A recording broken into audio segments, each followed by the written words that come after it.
एवढी लोक पंढरपूरच्या वारीला जातात, पण वारीला का जातात त्या पंढरपूरचा उलगडा आज आपण अवघ्या 5 मिनिटात करणार आहे. उलगडा करणार आहे नक्की रहस्य काय पहा माता माऊली. एकदा स्वर्गामध्ये देवांचं राक्षसांचं घनघोराचं युद्ध चाललं आणि त्या युद्धामध्ये देव लागले हरायला, राक्षस त्यांच्यावर डोई जोड व्हायला लागले. आता करायचं काय? देवांचा देव इंद्रदेव चिंतेमध्ये, पण तत्काळ इंद्रदेवासमोर आपले नारद मुनी प्रकट झाले आणि नारद मुनी म्हणतात, इंद्रदेव तुम्हाला आता इथं फक्त एकच राजा सहकार्य करेल, त्याने जर इथं सहकार्य केलं तर तुमचा विजय निश्चित आहे. इंद्रदेव म्हणले असं कसं म्हणता? पृथ्वीवरचा एखादा राजा आम्हाला सहकार्य करेल आणि त्याच्या जोरावर आम्ही जिंकू असं कसं शक्य होईल? त्यावेळेस नारद मुनी म्हणाले, तो राजा साधा सुद्धा नाहीये.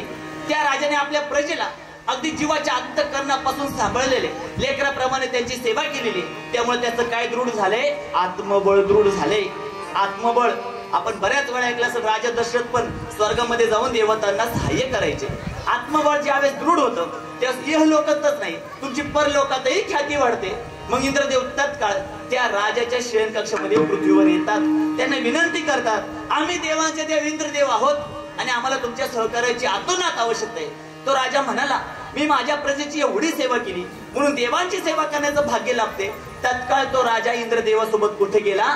स्वर्गामध्ये गेला आणि देवतांचं प्रतिनिधित्व केलं आणि तिसऱ्याच दिवशी सगळ्या राक्षसांचा फडशा पाडला आणि देवांना विजय प्राप्त करून दिला.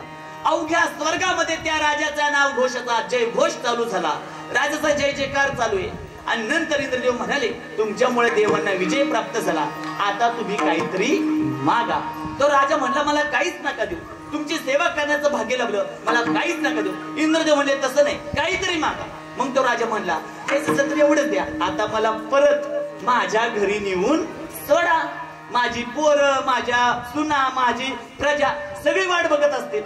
इंद्रदेव म्हणले, अहो कोणती प्रजा, कोणत्या सुना, कोणती पोरं, तुमचं पृथ्वी कोणच राहिलं नाही. अहो असं का म्हणता? युद्ध तर 3च दिवस झाले, माझी सगळी वाट बघत असतील घरची. इंद्रदेव म्हणले, अहो हे स्वर्गातले 3 दिवस आहेत आणि स्वर्गातले 3 दिवस म्हणजे पृथ्वीवरच्या तुमचे 300 पिढ्या पण उलटून गेल्या. तुमचं नावाला पण औषधाला कोणी शिल्लक राहिलं नाही.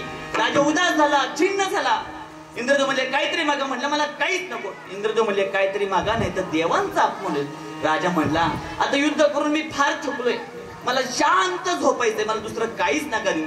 मग इंद्रदेवाने त्यांना आशीर्वाद दिला, जो कोणी तुमच्या झोपेमध्ये विघ्न टाकेल त्याचा तत्काळ सर्वनाश होईल. आणि तो राजा सतयुगामध्ये पृथ्वीवरील एका गुहेमध्ये योग निद्रेमध्ये झोपला, हजारो वर्ष झोपलाय. आणि आपल्या सर्वांना माहितीये, तुमचा माझा सर्वांचा लाडका गोपाळ कृष्ण जन्माला आला. कोणत्या युगामध्ये बाळांनो? द्वापार युगात. आणि द्वापार युगात गोपाळ कृष्ण जन्माला आल्यानंतर कृष्णांनी आपल्या मामाचा वध केला. कृष्णाचा मामा कोण? कंस. आता संस्थेतली मुलं जरा शांत बसता, मला एक उत्तर आहे. 32 वर्ष झालं सप्ताह चाललंय, उत्तर द्या बरं का. आता बायांनी असंच पद्धतीने आता काय सांगा, उत्तर द्या. भगवान कृष्णांच्या मामाचं नाव कंस, भगवान कृष्णांच्या आत्याचं नाव काय? किती गोड असते तो का? सांगा 32 वर्ष. हा सांगा, वा जोरदार टाळ्या त्या ताईसाठी झाडा खालून सांगतात. कुंती माता, पांडवांची आई कुंती माता. वा खरंच ताई मनापासून कीर्तन ऐकतात. आता त्याच्या पुढचा एवढाच प्रश्न, आता प्रश्नाचं उत्तर द्या बरं का, आता तुमची धांदल उडत. जर भगवान कृष्णांच्या, आता महाराज आमचे प्रश्न मुंजीचे घ्यायला आला का नाही, मग तसं काय, पण नम्रते. भगवान कृष्णांच्या मामाचं नाव कंस, भगवान कृष्णांच्या आत्याचं नाव कुंती, तर कंसाच्या सासऱ्याचं नाव काय? एकाने सांग. बरं ठीक आहे, मीच सांगतो. कंसाच्या सासऱ्याचं नाव मीच विसरतो. कंसाच्या सासऱ्याचं नाव जरासंध. काय नाव? हाले वाईट होता. माझ्या जावयाचा ज्याने खून केलाय ना, आता कंसाला कोणी मारलं होतं? कृष्णाने. माझ्या जावयाचा ज्याने खून केलाय ना त्याला मी सोडणार नाही. जरासंध काय करायचा? सगळ्या वाईट राजांना गोळा करायचा आणि मथुरेवर आक्रमण करायचा. मथुरेवर कोण होते? आपले भगवान कृष्ण. पण कृष्ण राजा नाही झाले. कृष्णांनी ते सगळं राज्य जिंकून कुणाला स्वाधीन केलं? कंसाचे वडील उग्रसेनाला केलं. मग तो काय करायचा? जरासंध सगळ्या वाईट राजांना गोळा करायचा आणि मथुरेवर आक्रमण करायचा. आणि भगवान कृष्ण काय करायचे? सगळ्या वाईट राजांना मारायचे आणि जरासंधाला सोडून द्यायचे. असं त्यांनी किती वेळा स्वाऱ्या केल्या? 9 वेळा स्वाऱ्या केल्या. एकदा बलराम दादा म्हणले, अरे कान्हा तुझं चुकते. कृष्ण म्हणले, काय? अरे तू काय करतोय? सगळ्या टोळीला मारत बसतोय आणि मोरख्याला देतोय सोडून. अरे तुझं मोरख्याला मारलं तर टोळी तुझी राहायची नाही ना. चतुरात शिरोमणी भगवंत म्हणले, अरे दादा जर आपण त्या मोरख्याला मारलं तर वाईट वाईट राजाला कुठं कुठं शोधायला जायचं? त्यापेक्षा सगळं गिराईक दारात सापडते. पण म्हणतात ना, आंधळ्याच्या टाळीत एखादा कावळा सापडतो ना, तसं त्या जरासंधाच्या टोळीत अतिशय शौर्यशाली असा कालियावन नावाचा एक राजा सापडला बरं का. खूप शौर्यशाली होता आणि तो मथुरेच्या वेशीवर आलाय आणि भगवंताला आव्हान करतोय. भगवंताला अतिशय अपशब्द बोलण्याचं धाडस तो करतोय. बलराम दादा म्हणला, कान्हा तू ह्याला मारतो काय का गदेत गार करू? कृष्ण भगवंत म्हणले, दादा तो कालियावन आहे, तो माझ्या सुदर्शन चक्राने पण मारणार नाही आणि तुमच्या गदेने पण मारणार नाही, त्याला देवतांचं वरदान आहे. पण भगवान कृष्ण म्हणले, कालियावन तुझ्यात खरं शौर्य असेल ना, सैनिकांच्या जीवावर कशाला उड्या मारतो? माझ्या एकट्यावर युद्ध कर. ते कालियावन म्हटलं, ही 17-18 वर्षाचं पोरग मला आव्हान करते, हा करू करू.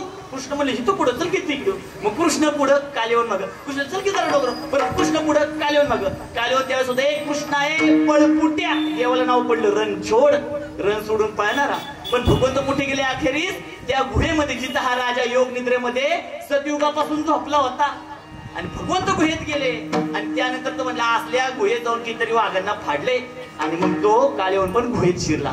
भगवंताने आपला पितांबर काढला आणि झोपलेल्या त्या योग निद्रेमध्ये असणाऱ्या त्या राजाच्या अंगावर टाकला आणि भगवंत आडोशाला जाऊन लपले. पाठीमागून कोण आला? कालियावन. आणि त्याने पाहिलं, म्हणला पितांबर अंगावर घेऊन झोपला होय रे. आणि नारायण महाराज त्यांनी कशा 3 लाथा घातल्या, जशा 3 लाथा बसल्या त्याची योग निद्रा मोडली आणि त्याची नजरेचा कटाक्ष जसा त्या कालियावनवर पडला त्याचा सर्वनाश झाला, तात्काळ सर्वनाश झाला. मग आडोशाला आपल्याला तुमचा माझा गोपाळ कृष्ण पुढे आला आणि म्हणला, तुम्ही यापूर्वी पण सतयुगामध्ये देवतांना सहाय्य केलं, त्यावेळेस पण ठोस असं काहीच मागितलं नाही. आता पण तुम्ही माझा जीव वाचवलाय, आता तरी ठोस असं काहीतरी मागा. मग तो राजा म्हणतो, त्या राजाचं नाव असतं मुचकंद राजा. तो राजा म्हणतो, देवा द्यायचं असेल तर एवढंच द्या, ज्या ज्या वेळेस तुमचे भक्त तुमचं नामस्मरण करतील ना, तुमच्या नावासोबत माझं पण नाव घेतलं पाहिजे. पण माता माऊली, तुमचा माझा गोपाळ कृष्ण इतका करुण आणि धाने. भगवंत म्हणले, तसं नाही राजा, ज्या ज्या वेळेस माझे भक्त माझं नामस्मरण करतील, माझ्या नावाच्या अगोदर तुझं नाव घेतील, माझ्या दर्शनाच्या अगोदर तुझं दर्शन घेतील. आजही पंढरपूरला जाऊन पहा, आपण सगळ्यात अगोदर कुणाचं दर्शन घेतो? भक्त. सगळ्यात अगोदर कुणाचं जयघोष करतो? भक्त.